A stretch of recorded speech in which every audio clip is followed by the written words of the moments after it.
Hello, everybody. We are live with Josh Groban. Josh, it's great to see your face. It's great to see your face. I see what you did there. Good morning. Good morning. For those of you who don't know, I was just referencing Josh's new song, Your Face, which he debuted this morning on CBS Sunday Morning. And now he's graciously joined us for this Facebook chat. How are you? I'm good. I'm good. I had a nice sleep last night, so I'm feeling good. Every night is a little different, and if you don't get a full deep sleep, sometimes your day is just kind of a wash. That is so true. We have had a ton of questions submitted already, so I'm just going to Great. start with some of those. Wonderful.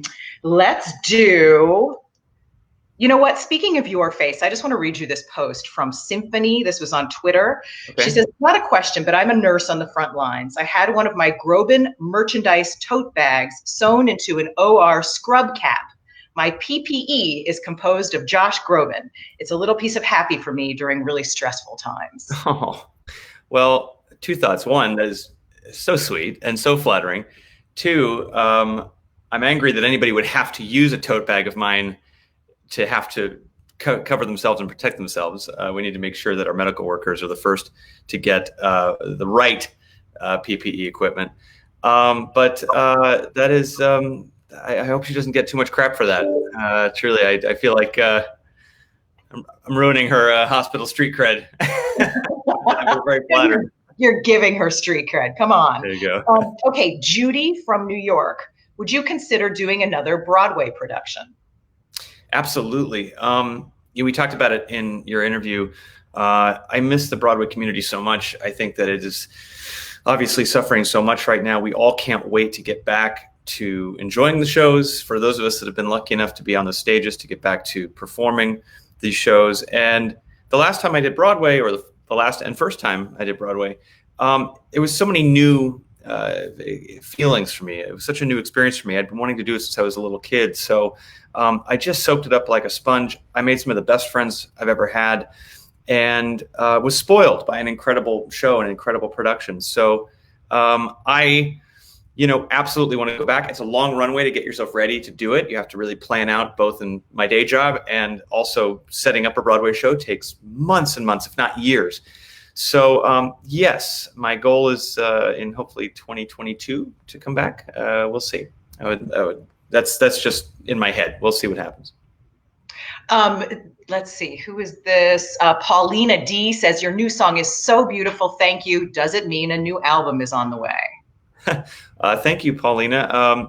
I at some point, I think that one of the things that has been kind of freeing creatively right now is that the writing process, the singing process has just been purely for the sake of wanting to express it and get it out and sing it.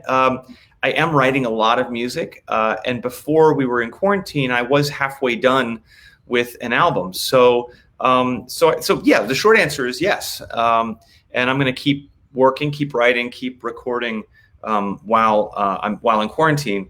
And the goal is that sooner rather than later it'll be out. Excellent. Before next year is the hope. We also talked about your Radio City Music Hall residency, and people are asking if you have a certain time when it's going to be back on. That's a really, really good question. I know there's been talk of finding the right time to do all those dates together. We have, the shows are sold, they're sold out. So we want to make sure that we can honor that at a time when it's safest and obviously, most relaxed and most fun for all of us involved. And so the first one was such an incredible success. We just had the most amazing night. That venue is just beyond anybody who's had a chance to perform there. It's so much fun. It's so huge, but so intimate at the same time. So you get a chance to really, explore all of those energies at once. But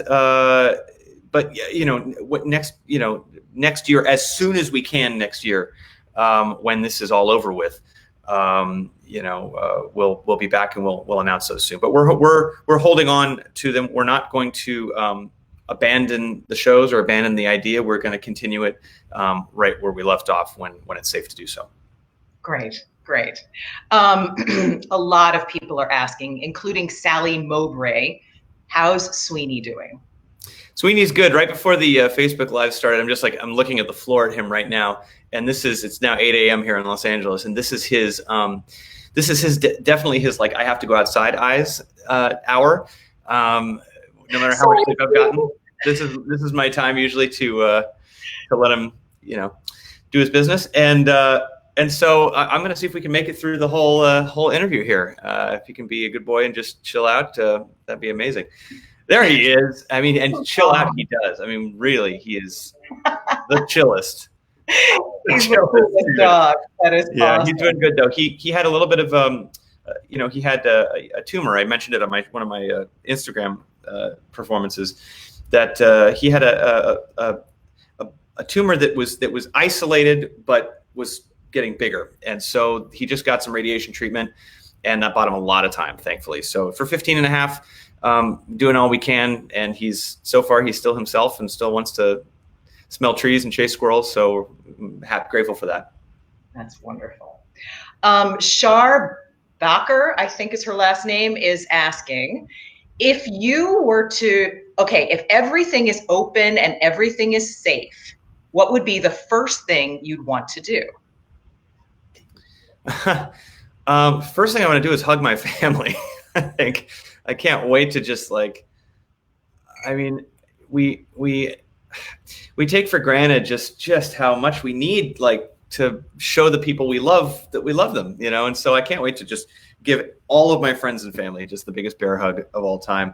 And I'm such a foodie. I can't wait to just hit some of my favorite restaurants and just be in a crowded, loud, delicious place again. I miss New York. I can't wait to get back to New York, and I can't wait to do the connective things that New York always allows you to do. I can't wait to take walks in a crowded park and meet a stranger and go to a show. But I think the first thing I'll probably want to do is dinner and a show. I'm going to go to a great crowded Italian restaurant in Hell's Kitchen and go see Hamilton for the 13th time. Oh, yes. Okay, so speaking of dinner, a lot of people have been asking since we mentioned it this morning, what are you cooking? Last night, I tried my hand at a risotto, which was really intimidating for me because, risotto is the kind of thing that you just assume is just complicated and messy. And why do a risotto? I got dry pasta right there. Why not just boil some pasta? Why do that to myself? But I went for it. I made a nice white wine, Parmesan pea, and I had some leftover kale in the fridge. So I sauteed some kale and put that in the risotto as well. And first time risotto, really, really good. Really good. And no cuts. I didn't cut myself once. That's very impressive. It's easy to mess up risotto. I mean, it can get gummy fast. So it can get gummy, and also you wonder why isn't it all blending? There are moments where it's just a pool of rice and broth, and rice is an incredible thing. It soaks it all up. It's so true. I wonder if that's true for the songwriting process too, that at some point you're like, why isn't it blending? And then somehow it comes together. That's right. Like a luxurious Italian short grain rice. I hope to soak up the world when this is all over with. One person did ask a question. I don't think I have their name, but it was, what comes first? Oh, here it is. It's Neshka. Do music or lyrics come first when you're creating your music? For me, always, always, always music. I think in kind of big melodic bursts, and I have to get the melody out of my head. I will sing that melody with gibberish at the top of my lungs. And then as the day goes on, as I play along with it, sometimes, as I'm doing some mundane thing, doing a chore, taking a shower, whatever, all of a sudden some words will come to me, and those always come to me later, like just kind of a day's delay for the words.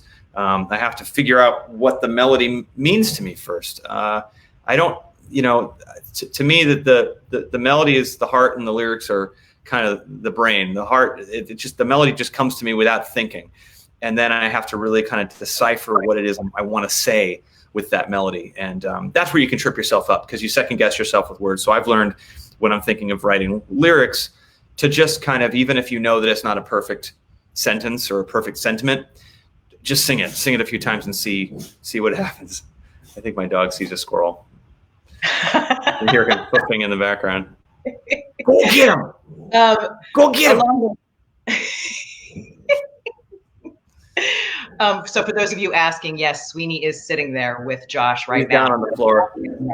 Oh my God. Marianne Crawford asks, is there someone you would like to sing with? Oh man. So, gosh, there are so many vocalists that and instrumentalists that I've wanted to perform with. I've always wanted to perform with Yo-Yo Ma. I love performing with instruments, and I just love his playing, and I love the versatility of his playing. So I would love to perform with Yo-Yo Ma. I would love to sing. There are so many of my contemporaries that I've always wanted to blend voices with. I'd love to sing with Sam Smith. I'd love to sing with Adele. I'd love to sing with Bjork. I'd love to sing with I don't know. Gosh, so many amazing singers. Too many to mention. That's great. That's great. Let's see here. There's so many good ones. Oh, here's a nice one. Karen Fiore has a niece who's interested in getting into music and musical theater. Do you have any advice? Absolutely. I would say just, as I was applying for theater schools in high school, I had a really great, there was a Juilliard teacher that came and gave us a kind of a master class at my high school. I was very lucky that I went to an arts high school. So I would say, first of all, just immerse yourself in all ways in the world that you want to be in. Just be a fan, listen to as many things as you can, get to know shows, even the ones that you aren't as familiar with. Find a community of friends that want to put on stuff with you and sing songs with you and stuff. I think just being a fan first and foremost is really important for you to figure out like what you want to say. And then what that teacher said, which is really such great advice. So many people that I admire have said this, which is that, don't overly smooth out the things that make you nuanced and make you unique. I think there's a tendency, and especially in musical theater education, to kind of make like dancing, singing, smiling machines, and to kind of like smooth out the things that are a little bit, maybe would be considered little imperfections, but also make you stand out in a room.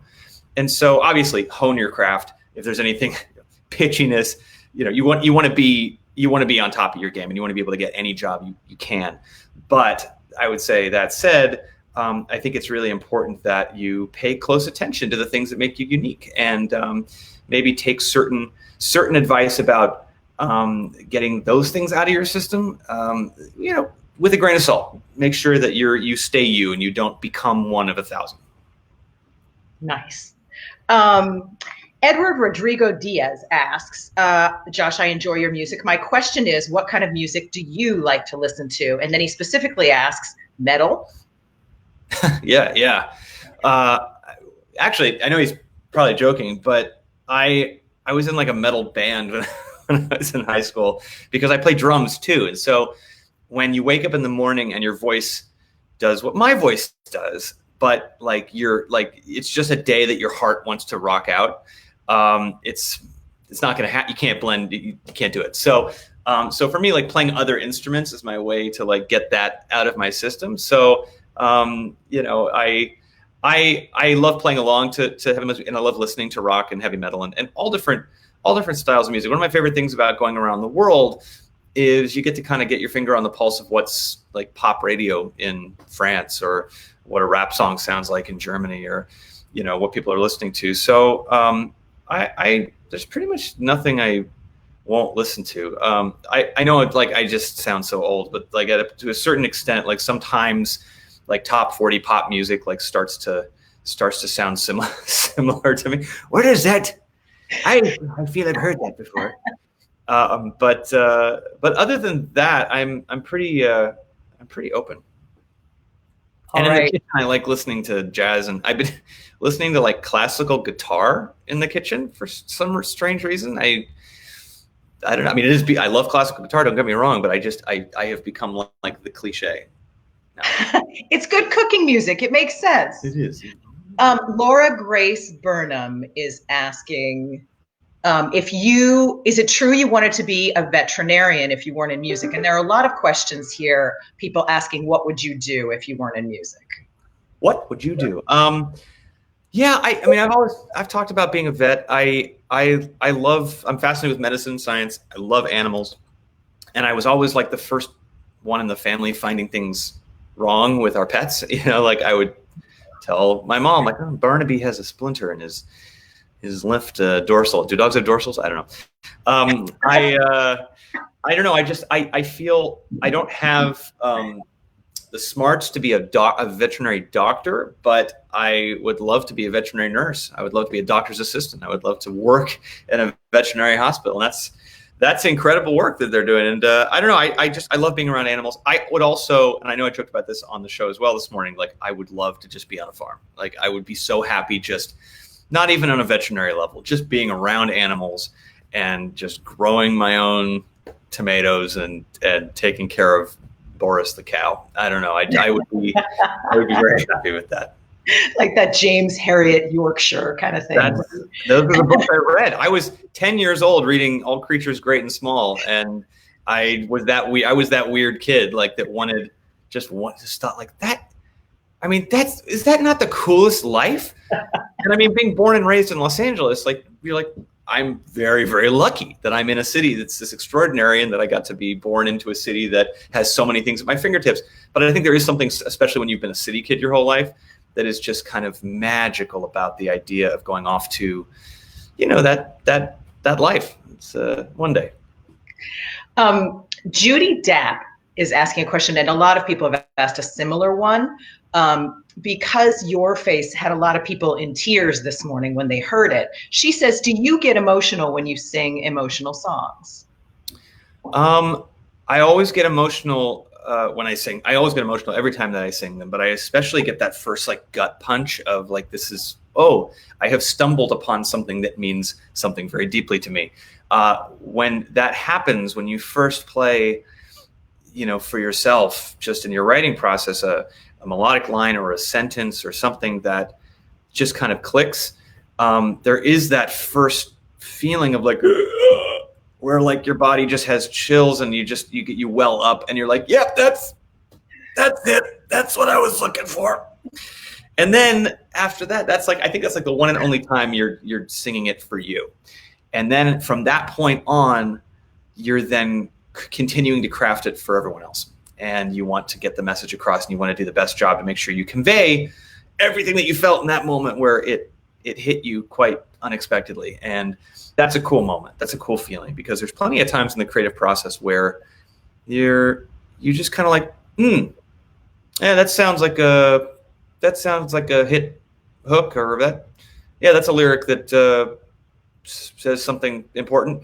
And you never want to go with that, because that's just your head saying, that you've hit something right on paper. And you always want to wait until you get that punch. And that's when that, we're all universal. We all obviously it's not objective, but we're all human beings. And sometimes if you feel like if you've got that gut punch, if something's hit you that deeply, that there are hopefully other people out there that will feel the same way. And a lot of people that won't. Ain't that always the case? Yeah. Celia Pienkos is asking along those same lines, was writing your face quick? How long did it take you? This has been the quickest from writing to performing of any song I've ever done in my whole career. This happened, through sheer, I don't know. I mentioned it in the interview this morning too, but it's like, I think having a mental timeout, I am constantly on a mental hamster wheel. I'm just constantly spinning and thinking about what I have to do next. And when you're a touring artist and things like that, you're just always thinking about what your next move is and what the next flight is and what your other things are. So I think for me, just being in a headspace, it was really, really good for writing. Didn't hurt. But I had these chords in my head from a little while ago, just kind of the first 4 opening chords. And then I just decided, I got my laptop out and got a little mic, and my friend Rich helped me set up like GarageBand, and I just said, okay, I'm gonna woodshed this, and it happened like just in about 3 or 4 days, and then wound up sending it to an incredible producer named Tommy Profit. I love hip hop. I love all kinds of music, and I loved his work on the NF record. It was just cinematic and beautiful, and so reached out and sent the song to him, and he sent it back like in an afternoon. He's like, I just messed with this. What do you think? And it just sounds so incredible. All the programming and drum beats and things like that you hear on the live performance are what he's playing from his studio. And so I hope to do more work with him because he's just awesome, and it's a really great sound. So yeah, super fast, which is sometimes the best stuff comes that way. Right. Switching from music to acting, a lot of people are asking about your acting career. Lou Oddi, I hope I'm saying that right, Oddi. Will there be another project like The Good Cop? The Good Cop taught me a lot of things. First of all, I love Andy Breckman with all my heart, and I love that cast. We had the most incredible time. I had just come off Broadway, so I had spent a year, playing kind of disgruntled, kind of questioning, drunken Russian aristocrat, and then all of a sudden I'm handed an opportunity to play a goody two-shoes detective. That's an amazing 180 for an actor. So I jumped at the opportunity, had an amazing time, and I would do it again. It was a lot of fun. We had a great time shooting. Shooting single cam is no joke. That is, like Broadway, I was doing 8 shows a week, and then all of a sudden I was doing 13, 14-hour days on set. And in all that time, it was really actually hard for me to do, my day job, which was music. So I would do it again. I enjoyed it. I think maybe after I finish this next album, then Broadway, and then maybe another TV show. So, thank you for watching. It's all lined up. Along those same lines, a little different. John Parker keeps asking, so we have to answer this question. We must. Binge-worthy TV for you. Say again? Sorry. Binge-worthy TV. Oh, binge-worthy TV. Let's see. Just finished watching Unorthodox. That was incredible. I've started The West Wing from episode 1. I'd never seen it before, embarrassingly, and it's just like it's great. It really holds up. Like the storylines connect a lot with what we're going through today. And Martin Sheen is president. So dreamy. So dreamy. And what else have I been getting into? 90 Day Fiance before the 90 days. Come on, pretty amazing. And I've been watching a lot of documentaries. Speaking of documentaries, The Biggest Little Farm is, speaking of farms, amazing, so great, must watch. Thanks for the question 50 times. So while we're on this TV front, Sally Muscarello says, what would you tell your young Ally McBeal self about the music business? If you could go back and tell yourself from those Ally McBeal days something. Oh man, well, that kid was being hit from both sides of the ego brain. Like on the one hand, things were just blowing up. They were just, I couldn't believe straight out of high school, all these amazing things that were happening for me. And on the other side, there was so much fear and so much self-doubt and so much, whenever you're a new artist right out the gate, you're going to get equal parts praise and criticism. It's just part of the game. And if you've been in kind of an isolated world up until then, where it's just you and your theater friends and your family and singing in your bedroom, which is what ironically I'm back to doing, then it's, it can mess with your psyche. It can mess with your self-worth. It can mess with a lot of things. So I would just go back and tell that kid, just like stay a little naive, like stay sensitive, because it's very easy for this business to desensitize you. You'd say get a tough skin, but as an artist, you don't want too tough a skin, because you want to wear your heart on your sleeve about things that you care about. And that means that the praise is going to feel extra awesome and the criticism is going to feel extra crappy. But that's kind of just a little bit of the price you pay for reaching people and moving people,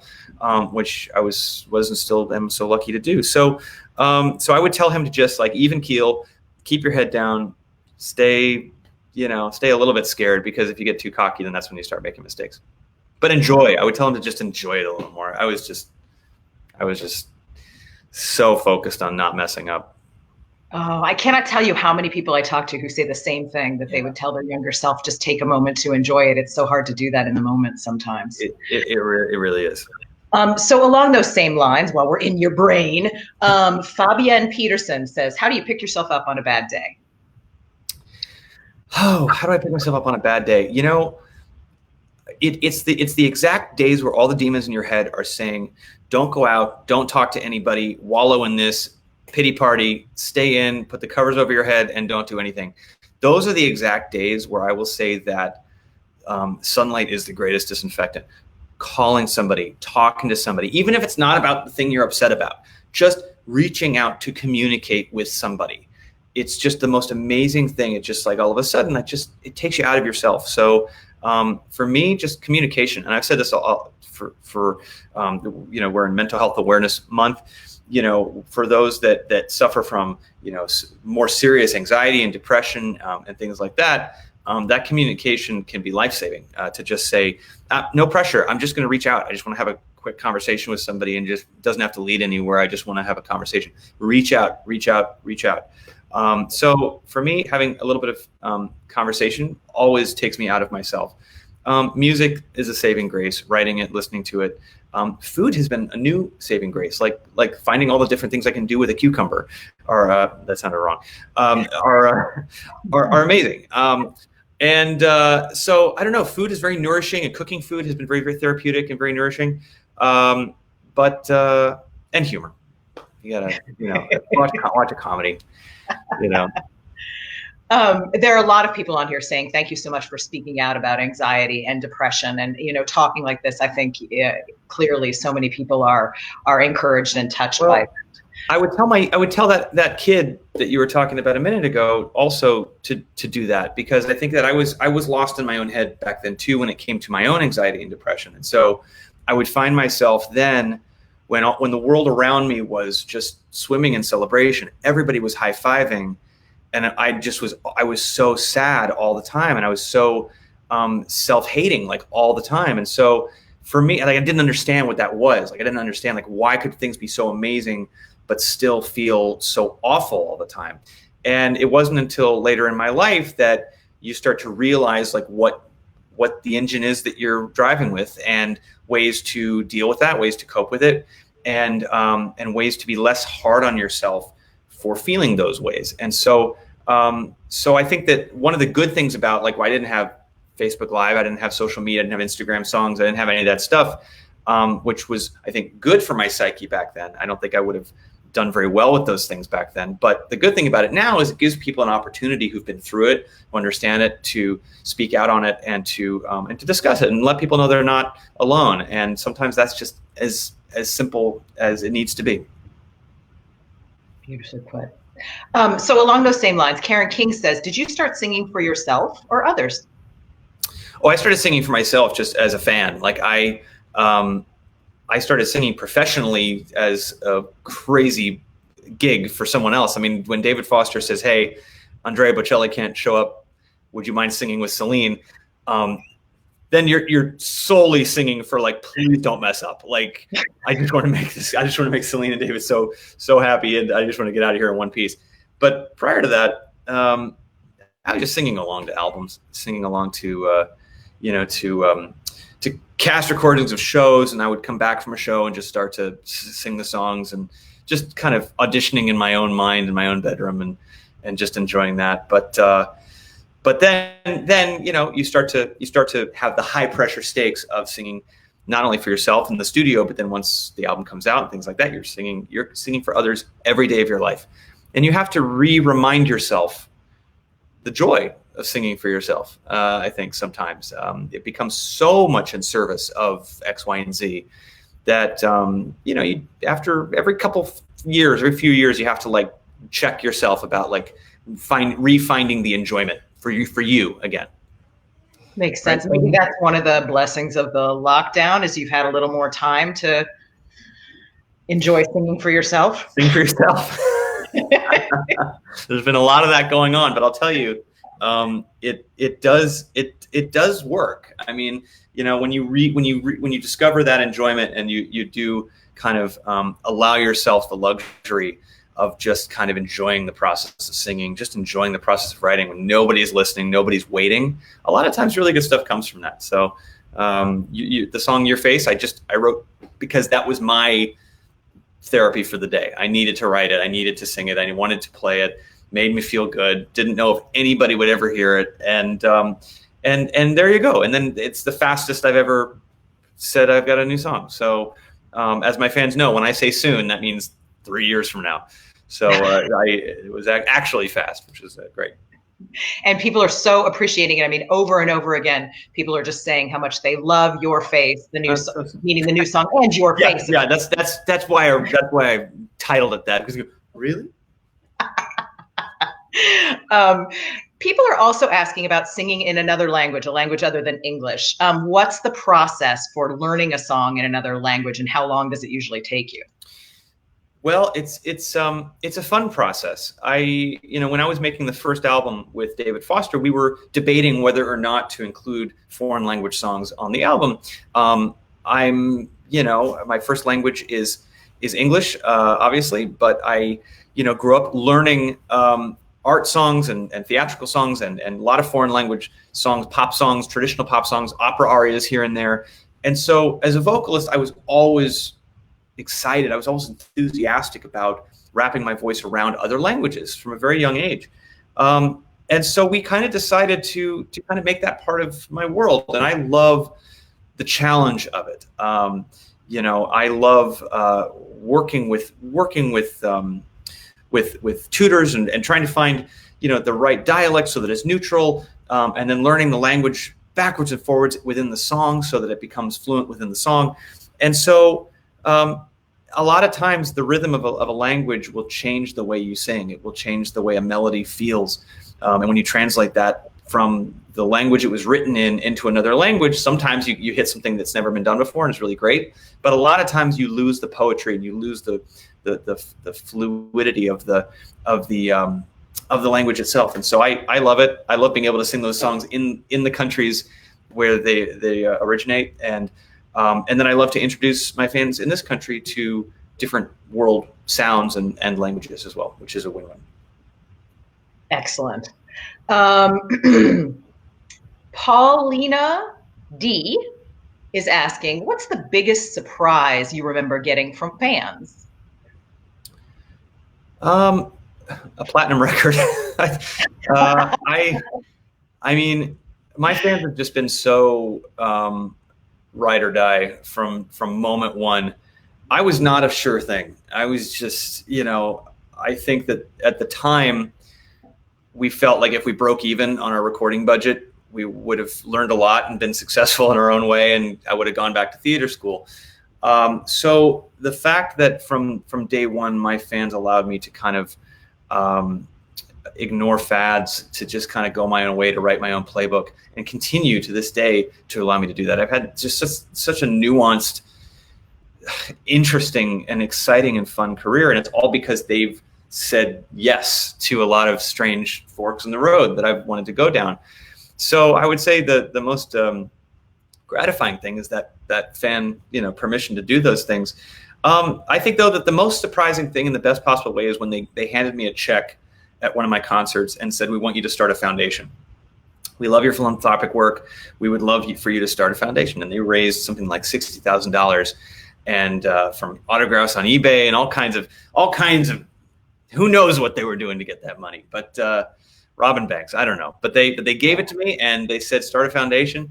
And now that turned into what is now the Find Your Light Foundation. We've raised millions for arts education, and it all came because of that one just totally unexpected gift at the Greek Theater in Los Angeles here. Oh, that's wonderful. Jennifer Hester is asking, do you have a favorite shower song? Favorite shower song? Well, I mean, I did sing a song of mine called "Remember When It Rained," and I turned on my rain shower at the end of it. So I think that so far I've been able to use a special effect on that song. So I think that's probably my favorite so far. But at some point I really want to sing a song that I feel really represents what you can do when you're in the shower. Like I want to sing a Journey song or some Pavarotti or something like that. There are songs that you should have no business singing with your voice range, that somehow in the shower, they come out fine. So I may test that theory in the coming shower songs. All right. Is there any, I think Anna Joe is asking, is there any place you'd like to go that you haven't been? I've never been to South America, believe it or not. I have so many incredible fans there, and they're constantly tweeting me and Instagramming me to come to various countries in South America. And it's my bucket list. I just, sometimes touring, you have to make sure that the things are lined up right so you can get the whole band there and you get everything there. And just there are certain areas of the world where for whatever reason it just hasn't been the right timing to go. And so that's big bucket list for me, is to visit South America and visit some of the great countries there, and perform in places like Brazil would be so fun. Speaking of your worldwide appeal, I did want to mention Liesel Basson from South Africa says, all I want to say to Josh is thank you for your shower songs and movie nights. I stayed up until 2 a.m. to watch movie nights. You have no idea what it meant to me in this difficult time. I'm a teacher in South Africa, missing my children, and then you come to make me forget about all my troubles. A huge fan since 2004, forever Grobanite. Oh, it doesn't get any better than that. Come on. Right? I mean, first of all, there's so many awesome things in this letter. Thank you so much for the kind words. One, you're a teacher. That's amazing. Shout out to all the heroic teachers out there. And two, South Africa was one of the first places outside of America that really got me. That just embraced my music from day one, and it was an incredible thing to tour in a place like South Africa. Couldn't be farther away from home, and to feel the love there. So to my friends and fans in South Africa, I've been inspired to make music in South Africa because of those trips. I just love it there. So I really appreciate the kind words.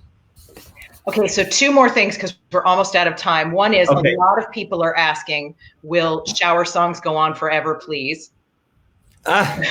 Well, at some point, I think shower songs will turn into maybe album songs. I think that at some point, I think they'll probably prefer a microphone and a Spotify stream. But I love doing them. So yes, the short answer is yes. I would love to continue doing them. I think it's just so funny and fun that something that was just such a silly spur of the moment idea became something that has been seen by millions of people. So yeah, let's all keep doing shower songs after this is all over with. I think there's a lot of things that we kind of have had to take back to square one that should continue. Maybe shower songs is one of them. Excellent. And I'm seeing a couple of fans mention these two of my songs. Lullaby I wrote while I was inspired by my time in South Africa, and then Weeping, which is an incredible song that was written in South Africa about the end of apartheid, was a song that I found there and sang on my Awake album with Ladysmith Black Mambaso and Vusi Malasela. So I just had to go back to that, but yeah, it's been an inspiring place to create as well. Well, and that goes back also to the questions that people have been asking about how do you get inspired to write songs? It kind of comes, you never know when. You can do the homework and say, I'm going to sit down and I'm going to do the hard work today and hope the muse shows up. But a lot of the best stuff just is when you don't know.